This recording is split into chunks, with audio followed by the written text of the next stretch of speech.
ব্রহ্মবৈবর্ত পুরাণ থেকে জানা যায় শ্রীকৃষ্ণের কণ্ঠদেশ থেকে দেবী সরস্বতীর আবির্ভাব ঘটেছিল। আবার দেবী ভাগবতমে দেবী আদিশক্তি বা কুষ্মাণ্ডার থেকে দেবী সরস্বতীর আবির্ভাব এবং শ্রীদেবীরও আবির্ভাব। আবার চৈতন্য ভাগবতে উল্লেখ রয়েছে যে সৃষ্টিবিধাতা ব্রহ্মার সৃষ্টিকার্যের সময় তিনি আবির্ভূত হয়েছিলেন। ব্রহ্মার সৃষ্টিকার্য সম্পূর্ণ করেন দেবী সরস্বতী।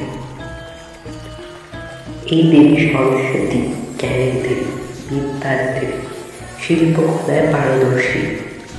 তিনি আবির্ভূত হয়েছিলেন এবং সকল জীবকে তিনি বাকশক্তি প্রদান করেছিলেন বলে তার নাম বাগদেবী। আমাদের জিহ্বাগ্রে দেবী সরস্বতী সর্বদাই অবস্থান করেন। কিন্তু বিদ্যালক্ষ্মী দেবী লক্ষ্মীর অষ্টলক্ষ্মীর মধ্যে একটি স্বরূপ, যিনি বিদ্যাদানে তো সমর্থ, কিন্তু এই বিদ্যা পয়সা উপার্জন বা অর্থের দেবী। ইনি শুধু জ্ঞান দেন না, এর সাথে সাথে অর্থ প্রদান করে থাকে, তাই তিনি বিদ্যালক্ষ্মী।